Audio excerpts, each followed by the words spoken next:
La comunicación necesita nuevos actores, nuevos debates, otras voces. La Muy buenas comunicación tardes a necesita todos los nuevos actores. amigos de Hoja de Ruta Radio. Bienvenidos a una nueva edición de Otras Voces, el segmento de entrevistas de este medio digital. Hoy, 10 de agosto del 2020, 211 años atrás, pues celebramos el primer grito de la independencia acá en el Ecuador. Primer grito de independencia que no es solamente de coger e ir a poner una ofrenda floral en la Plaza de la Independencia, sino que realmente vivir en parte el, eh, esa rebelión que tiene el pueblo de Quito, el pueblo ecuatoriano, hacia sus opresores, cosa que en este momento, pues, al parecer estamos bastante dormidos porque vemos cómo la corrupción campea, cómo eh, el abuso campea y también pues la falta de derechos. Y es por eso que hoy hemos invitado al doctor Jorge Sosa, con quien vamos a conversar sobre este tema, ¿no? El- Se quiere eliminar del registro electoral 4 agrupaciones. Se está trabajando o se está aceptando algunas diligencias por separado cuando los casos definitivos son los mismos. Se toma en consideración lo que diga un contralor que está siendo señalado por todo lado, hasta por exfuncionarios de la Contraloría como el causante de todos los males de esa institución. Pero así estamos, doctor. Muy buenas tardes, bienvenido en este feriado, en este mal llamado feriado, porque mientras estábamos en crisis sanitaria nos hacen salir, o bueno, les hacen salir a la playa y después la culpa será nuestra. Doctor, muy buenas tardes. Sí, gracias por la invitación. Como usted dice, ¿no? 10 de agosto se supone que celebramos un día crucial para el pueblo ecuatoriano, para la República del Ecuador. Sin embargo, esa independencia son 40 años de vida democrática. En realidad, si usted se da cuenta, desde los primeros presidentes, ¿verdad? Es nada más de ver la historia constitucional. Llevamos alrededor de 22 constituciones porque después de cada presidente había un golpe de Estado, por lo menos durante la primera década de vida republicana del Ecuador, ¿sí? Cada presidente instauraba una nueva constitución, ¿verdad? Y siempre a través de alguna especie de movida de hecho, ¿no? De golpe de Estado en realidad. Cuando pasa lo de la dictadura, obviamente pues estamos hablando del 70, 60, y retornamos a la vida republicana, democrática en el 84. Roldós terminó aparentemente muerto en un accidente, algunos dicen asesinado, ¿sí? Por intereses ocultos del Plan Cóndor, y una seguidilla de podríamos decir, de gobiernos aparentemente democráticos, pero que no pudieron soportar la estabilidad de las, obviamente, de las reclamaciones sociales, ¿no? Vimos cómo cayeron enseguidilla, cayó Maguad, Abdalá Bucaram, Lucio Gutiérrez, hasta que llegamos a Rafael Correa, que nos otorgó un grado de estabilidad, ¿verdad? Pero es lo que preocupa, ese grado de estabilidad, porque creo que fue una década importante que se creció. Hubieron errores, hay que reconocer que hubieron graves errores también en el gobierno de Rafael Correa, pero en general, sí, Ecuador obtuvo por primera vez en la historia, en el gobierno de Rafael Correa, una estabilidad presidencial, que vuelve nuevamente, sí, porque lo que vivimos con el gobierno de Moreno, de tener cerca de 5 vicepresidentes, ¿verdad? Y un gobierno que tiene menos del 8%, en realidad no refleja de que estamos nuevamente frente o hemos retomado la institucionalidad. Parece que hemos regresado y eso es peligroso. Eso es muy peligroso porque no sabemos qué puede pasar justamente cuando se comienzan a generar restricciones, ¿sí? Por ejemplo, sobre el partido de Álvaro Noboa, justo cuando se quiere lanzar, sobre el partido Compromiso Social, cuando el correísmo parece estar más alto, obviamente, en sus niveles de popularidad, ¿sí? La estructura institucional comienza a generar, ¿verdad?, cierto tipo de acciones destinadas aparentemente a restringir derechos políticos. Para mí es preocupante, hoy que vivimos 10 de agosto, ¿verdad? Hoy que estamos celebrando de alguna manera una independencia, creo que hay que hacer una conciencia, hay que hacer una reflexión sobre el país, una autorreflexión, ver que estos 40 años de democracia han sido años realmente, excepto la década de Rafael Correa, pero el resto ha sido muy turbulento, ¿verdad? Y da la impresión, que es lo que como ecuatoriano no quisiera, volver a esa turbulencia de la inestabilidad democrática, producto de que los poderes oligárquicos, la banca, potencias extranjeras, algo que pasaba antes de Rafael Correa, vuelven nuevamente a desestabilizar por sus intereses el país. Vemos aquí un gobierno de Lenín Moreno que en los mejores cálculos tiene 8%, pero que ha tenido 5 vicepresidentes, no es realmente, obviamente, el modelo de legitimidad institucional.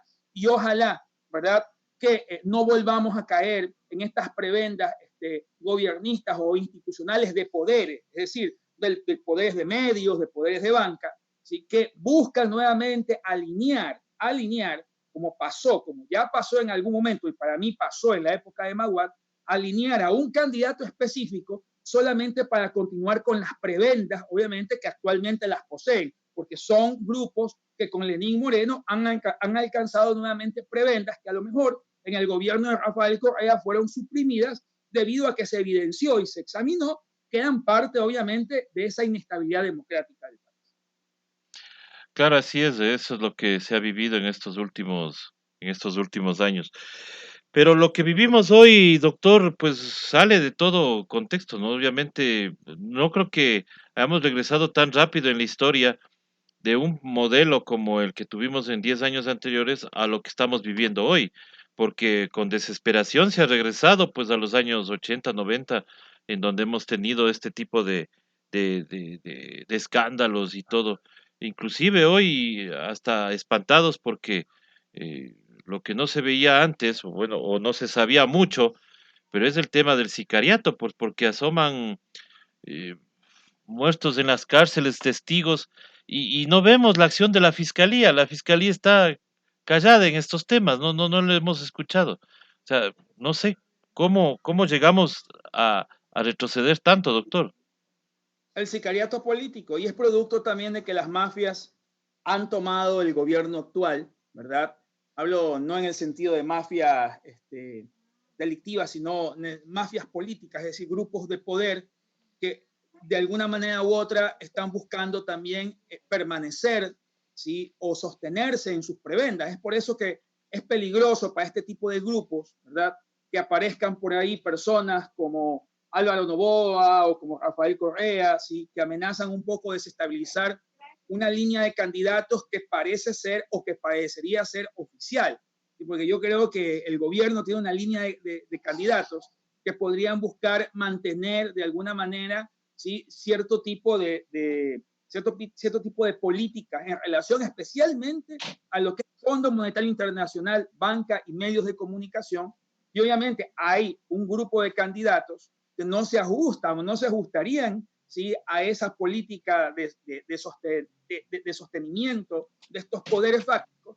Y obviamente ahí viene la retaliación a través de estructuras, ¿sí?, de sanción, especialmente en temas de derechos políticos, ¿no? Solamente hago una mención. Se quiso lanzar Jimmy Jairala de candidato a presidente, inmediatamente apareció, ¿verdad?, una citación de la fiscalía para llamarlo a declarar. Se lanzó, dijo Álvaro Noboa, voy a ser candidato a presidente, inmediatamente cancelaron el partido. Inmediatamente Rafael Correa dijo, voy a ser candidato a la vicepresidencia, ¿verdad? Salió un informe de la Contraloría para eliminar el partido Compromiso Social. No es algo que se pueda decir, qué coincidencia, justo ahora.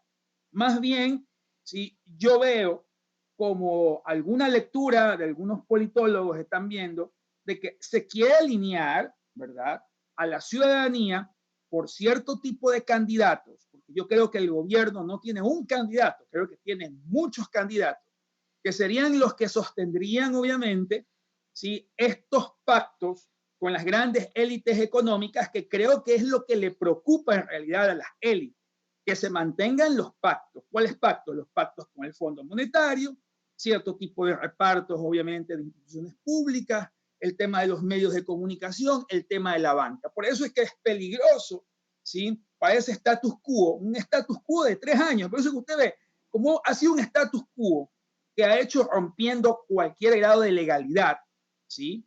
Se está, obviamente, en este momento ese status quo está viendo las consecuencias de haber pactado con cierto tipo de, podríamos decir, de partidos políticos o de figuras políticas. Este es el resultado.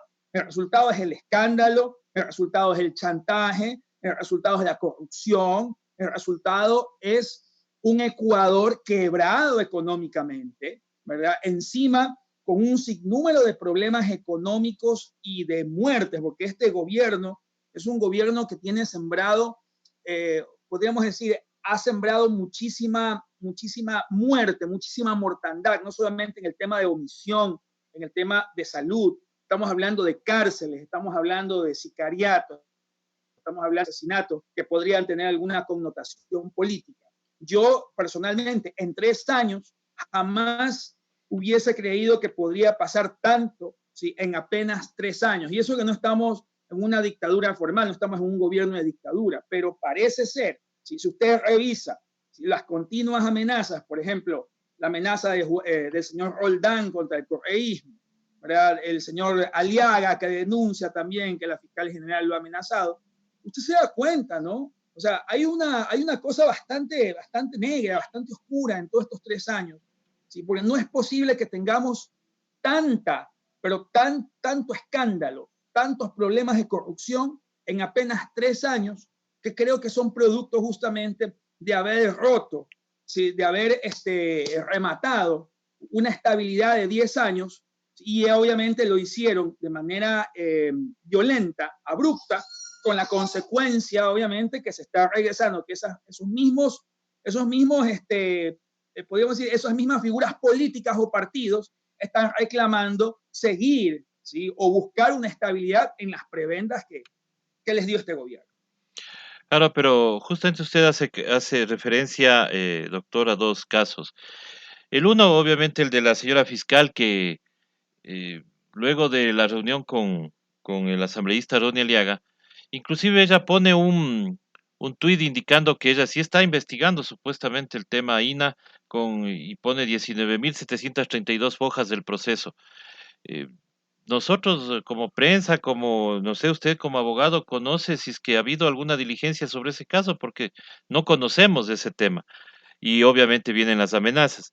Luego, el otro caso, que eso sí me parece ya el colmo, que el señor Roldán, muy suelto de lengua, pues diga que va a enjuiciar y cuidado se metan con el correísmo porque si se meten con el correísmo, pues van a ser investigados. Esto a la larga no tendría que el tribunal, ¿cómo es? El Consejo Nacional Electoral, Tribunal Contencioso, alguna cosa, no poner un estate quieto a un funcionario que no puede amenazar de esa manera a un partido político, ni a un sector, no a un movimiento, porque, o sea, obviamente estamos cayendo en esa dictadura que no es formal, pero que vivimos todo lo que se ha vivido en una dictadura. Bueno, y yo creo que uno es la desesperación. Si usted ve las declaraciones de Roldán, ¿sí?, que incluso salió por video, que hasta el propio Vera se sorprende cuando Roldán dice no pasan del 4 o 5%, lo cual no debería traerle preocupación.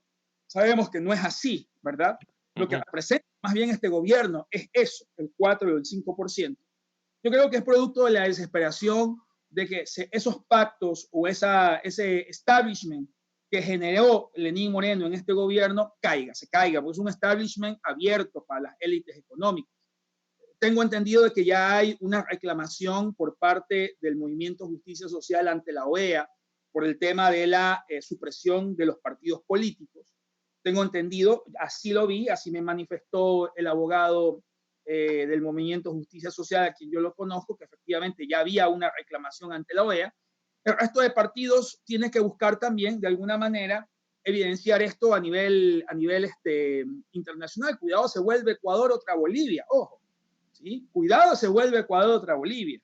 Cuidado, en algún momento hay alguna correlación de fuerzas con la estructura militar, ¿sí? Y aquí nunca hubo elecciones, se arma un gobierno interino y nos volvemos otra Bolivia, ¿sí?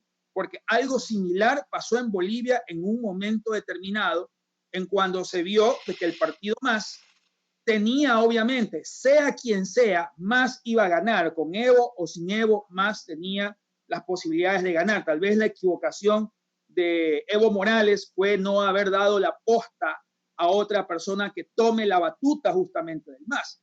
Evidentemente que el MAS iba a poner presidente nuevamente. Por lo tanto, crearon una burbuja en torno a supuestos actos de fraude, de corrupción, ¿verdad? De colusión del Consejo Nacional Electoral con ayuda de la OEA, con ayuda de Almagro, lo cual es realmente preocupante y grave. Así que dieron, ¿sí?, una sostenibilidad, una legitimidad. En pleno siglo XXI, la misma OEA dando legitimidad a un golpe de Estado en un país democrático, en un país que había podido recuperar su economía a niveles realmente importantes, una economía que estaba más bollante o mejor, podríamos decir, que algunas economías de la Comunidad Andina de Naciones.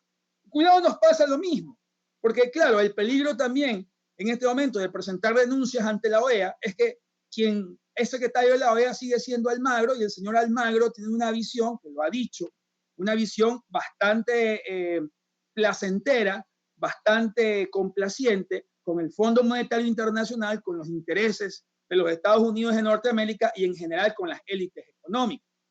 Hay gran preocupación, yo veo gran preocupación en el tema electoral, ¿verdad? Cuidado, ¿sí? Los números, que yo creo que nunca le va a cuadrar, a este gobierno nunca le van a cuadrar los números con los candidatos que podrían ser parte, ¿sí?, de ese pacto con respecto a las élites. Y cuidado, como no le calzan los números, vamos a tener alguna suspensión o vamos a tener alguna correlación de fuerzas que termine, obviamente, por aplazar las elecciones en este país. Yo creo que es una preocupación que ya han manifestado algunos abogados de derechos humanos y algunos líderes políticos, ¿no? Claro, es una preocupación total de lo que pueda pasar. Bueno, a este gobierno no le cuadra nada, ¿no? Ni siquiera los números en la deuda externa. Nos dice En que la deuda externa. nos deja un país menos endeudado. Sin embargo, viendo los números, estamos endeudados casi en 25.000 millones más de lo que se endeudó Rafael Correa en 10 años. Él se ha endeudado 25.000 millones más en los últimos 3. Ahora, doctor, ¿qué hacer? ¿Qué podemos hacer? ¿Acudir a dónde? ¿Hacer qué cosas? Organismos internacionales, bueno, la CIDH, pero de ahí, por ejemplo, ir a una OEA ya no nos sirve porque sabemos quién está manejando la OEA. UNASUR casi ya que la hemos perdido. CELAC, ¿cómo es el ALBA? Todas esas cosas que había antes, no, ya como que ya no tenemos. ¿A dónde podríamos acudir, doctor? Bueno, yo creo que es el momento de la autodeterminación y de la lucha popular en las calles.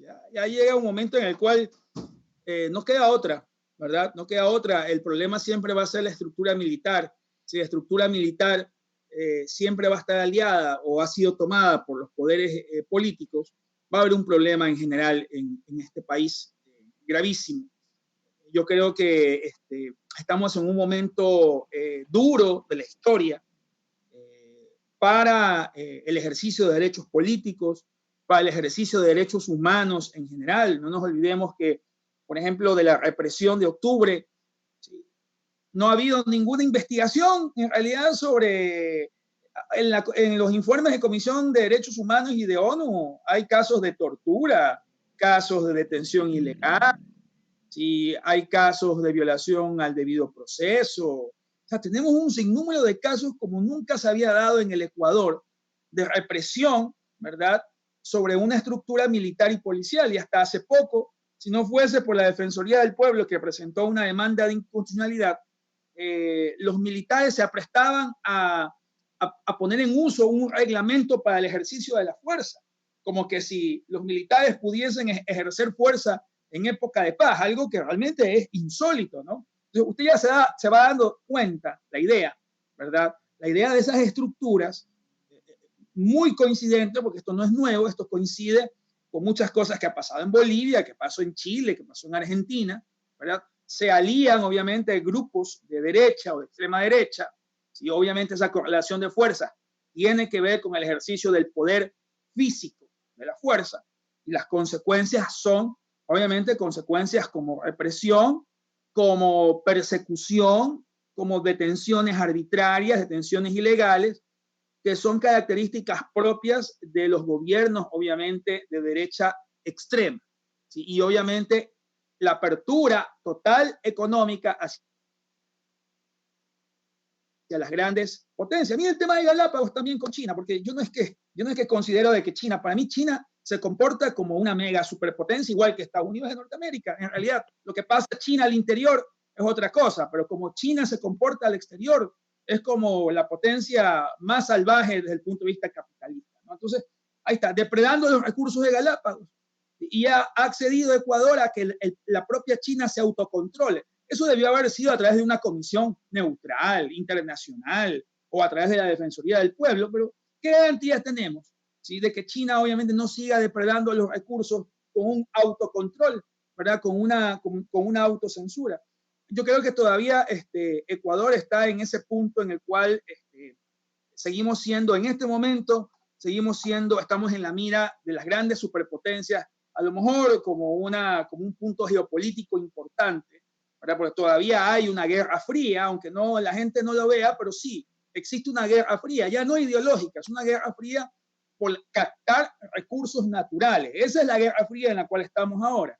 O sea, Rusia, China, Estados Unidos buscan posiciones geopolíticas y geográficas para captar recursos naturales. Ya la ideología se acabó en estas grandes superpotencias. Pero Ecuador, siendo obviamente un país que en este momento se muestra pero tan débil y que se encargó de desmantelar algo importante como fue la UNASUR, se encuentra también así, ¿sí? Como una veleta, ¿sí? Que podríamos decir se comunica y complace tanto a Estados Unidos de Norteamérica como a China, porque en eso estamos. Y quienes estamos perdiendo somos los ecuatorianos, que somos los que estamos viendo cómo se depredan los grandes recursos naturales. Así es, eso justamente hablábamos la semana anterior, de que felices hacemos la declaración de que en septiembre a noviembre no se va a pescar, dice China. Pero claro, no van a pescar porque en esa época no hay pesca, pues. Ya se van nomás tranquilamente a su casita, pues regresarán. Hasta eso, ojalá se pongan pilas y hagan el reclamo justamente en Convemar, la denuncia, para poder tener las 350 millas de mar territorial. Doctor, quiero hacerle una pregunta que viene desde nuestros fans que tenemos en línea. Nos pregunta acá una persona que dice que todo lo que estamos viviendo es gracias al expresidente Correa que prostituyó la justicia. ¿Cree usted que es consecuencia de eso? A ver, ese tema de la justicia es un tema que lo he estudiado bastante porque tengo un par de casos internacionales.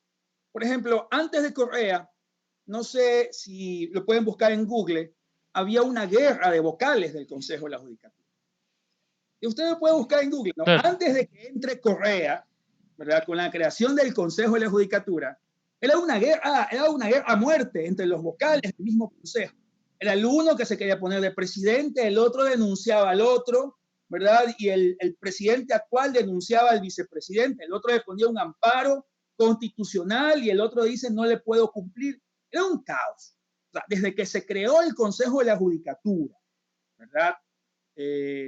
Podríamos decir, estamos hablando antes del 98, ya había una guerra en este país por el control de la justicia, ¿no? Que probablemente mi criterio es un problema que viene arrastrando el Ecuador como república, ¿no?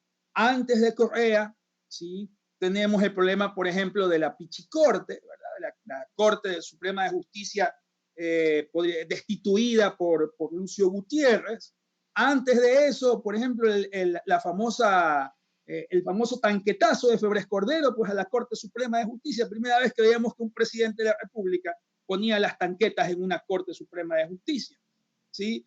Una época en que incluso antes de Rafael Correa, ¿sí? Todos los ecuatorianos decíamos, bueno, la izquierda democrática tiene tantos jueces, el Partido Social Cristiano tiene tantos jueces, el MPD tiene tantos jueces.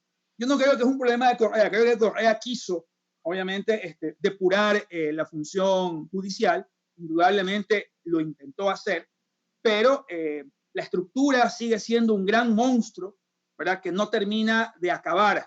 Es un gran monstruo, tal vez el Consejo de la Judicatura, tal vez en Ecuador debemos replantearnos el hecho si el Consejo de la Judicatura ha servido para mejorar la justicia o ha servido para tener control sobre la justicia, lo cual son dos cosas totalmente distintas. Yo siempre he dicho, hay que replantearnos el rol del Consejo de la Judicatura, porque desde que existe, ¿sí? Hubo una guerra justamente por el control del Consejo de la Judicatura y por el control de las Cortes. No es un tema de Correa, es un tema que Correa al inicio lo quiso depurar, ¿verdad? Y que creo que en algún momento a lo mejor no eligió en las administraciones de justicia a las personas correctas para que continúe el plan orgánico de depuración. Y yo creo que en el momento, especialmente en el segundo periodo de Correa, creo que hubieron muchas denuncias sobre el tema de cierto uso de figuras, como el error inexcusable, ¿verdad? Que no eran o no tenían una base legal. Pero veámoslo ahora, ¿no? Pues yo no creo que fue un problema de Correa ni que Correa lo dejó instaurado. Es un problema estructural de la República del Ecuador. Se fue Correa, vemos exactamente lo mismo. ¿Verdad? Se fue Correa, sí, seguimos exactamente lo mismo. Y antes de Correa seguía igual. Eso significa que tenemos que abordar estructuralmente el problema de la justicia, no como un tema de un gobierno. Tenemos que abordarlo desde el contexto histórico de lo que ha representado el control de la justicia para, obviamente, los partidos políticos. Listo, doctor. Usted hacía referencia a los muchos candidatos del gobierno. Y vemos que con desesperación también salen los que cogobernaron con Lenín Moreno, en este caso el señor Lazo, a quien se le fue inclusive una frase célebre que hoy es eslogan de su campaña. Es el ya que chu. Ya que Chu, entonces con esas definiciones ahora que vemos de, por ejemplo, Otto Sonnenhorner buscando su partido, Lazo que ya parece que se desespera por la aparición de Alvarito, se nos une también ahora la candidatura del abogado Abdalá Bucarán, quien dice que quería estar alejado, pero con los acontecimientos que se están dando, apariciones de ciertos audios que aparecieron el fin de semana. Él anuncia también lanzarse a la candidatura presidencial. ¿Usted qué opina sobre estos actores que están ahora queriendo la presidencia de la República? Mire, mal el concepto de política del populismo es así. O sea, me lanzo porque es una decisión personal y porque creo yo que soy el líder, el caudillo y yo. O sea, pasa aparentemente las decisiones para ser candidatos no pasan por una estructura sobre un programa de gobierno, porque yo le puedo preguntar tanto a Alvarito como a Abdalá Bucarán, ¿tienen un programa de gobierno? O sea, usted tiene un programa de gobierno, ¿qué va a hacer?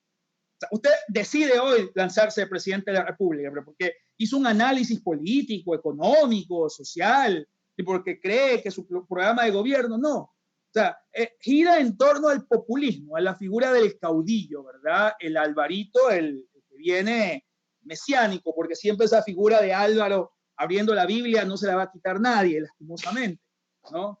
Sí, Claro. ni tampoco se le va a quitar la figura, obviamente, de Abdalá Bucarán comiendo guatita, pero en esas figuras simbólicas son líderes, ¿verdad? Que toman una decisión personal porque creen que son salvadores, no porque hay un programa de gobierno, no porque existe conciencia de lo que necesita el país, tal vez conciencia de lo que necesitan ellos, por una decisión personal. Por lo tanto, incluso son candidaturas que no tienen ninguna relación con lo que pasa en el país, porque si no los hemos visto tampoco solucionando o presentando proyectos, ¿sí?, o programas viables en relación al grave problema, por ejemplo, de salud, al problema de educación, al problema de deuda externa, ¿no? Son decisiones basadas en una posición mesiánica, caudillista, le digo. Ahora, mi pregunta es, ojalá que el electorado haya madurado, ¿sí? Creo que ha madurado algo el electorado como para poder tener la suficiente conciencia de que debemos buscar es un candidato que refleje una estructura y un programa sobre una conversión del país en relación a los problemas económicos, sociales y políticos, ¿no? Por eso es que usted dice, Lazo dice, bueno, ya el qué, ya que chu. Claro, probablemente ese ya que chu está en la mente del ecuatoriano porque no ve un candidato que pueda proponer algo serio, o sea, un programa serio, líneas políticas serias sobre qué hay que hacer aquí para recuperar la educación superior, para recuperar el problema de economía y la deuda externa, para recuperar los recursos naturales, para volver a la inserción social.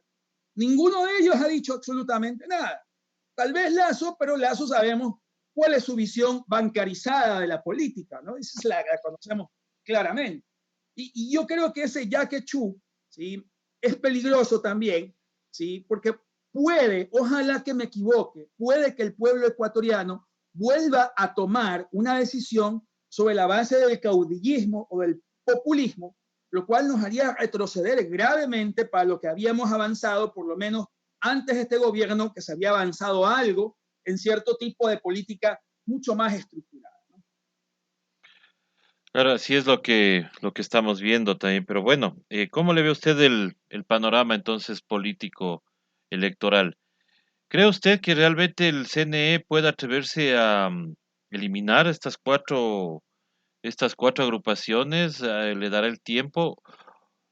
O la otra pregunta es, ¿tendremos elecciones, doctor?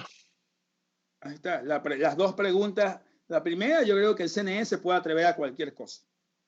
¿Sí? En la primera. En la segunda, yo creo que podría haber aunque técnicamente el Tribunal Contencioso Electoral ha dicho de que no suspende el calendario electoral, pero los momentos políticos actuales se están sucediendo muy rápido y muy abruptamente. Cada semana tenemos algo nuevo en este país, ¿sí? Alguna novedad. Entonces, para mí en este momento, ahí sí coincido con Lazo, en este momento es el país de Yaquechú.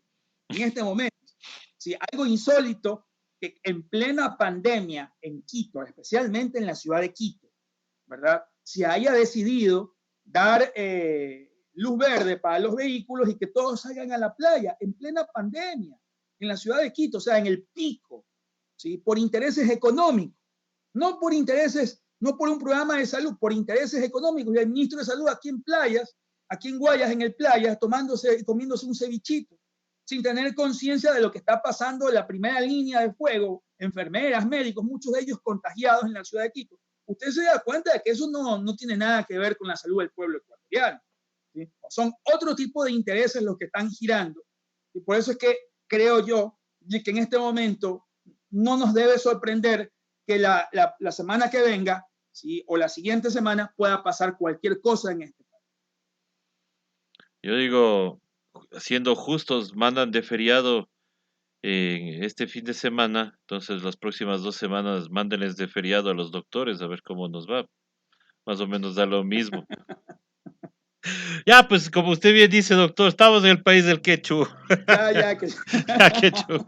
Doctor, quiero agradecerle, muchas gracias por haber estado con nosotros aquí en Hoja de Ruta. Siempre es chévere tener este tipo de conversaciones y análisis viniendo desde el tema jurídico. Doctor, muchas gracias. Sus palabras Muchísimas finales al gracias, pueblo César. ecuatoriano. Muchísimas gracias. Su mensaje final, doctor.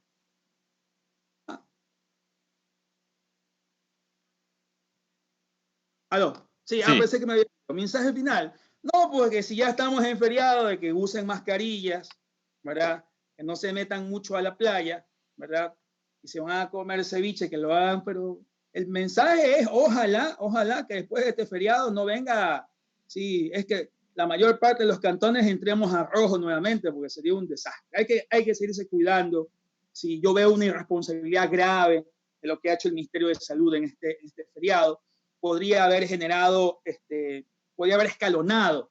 Pero, por ejemplo, para la ciudad de Quito, en este momento que está en un pico, y es un pico que han determinado muchos epidemiólogos, yo creo que no era conveniente haber hecho lo que se hizo, principalmente porque puede haber una nueva ola de contagio. Que Dios nos ampare y bueno, sí, por ahora a protegerse. Así es, doctor. Muchísimas gracias nuevamente. Gracias por estar con nosotros. Gracias a todas las personas que nos han escrito, inclusive los fanáticos de don Alvarito. Muchísimas gracias y hasta más tardecito que tenemos una entrevista con Jairén Noriega.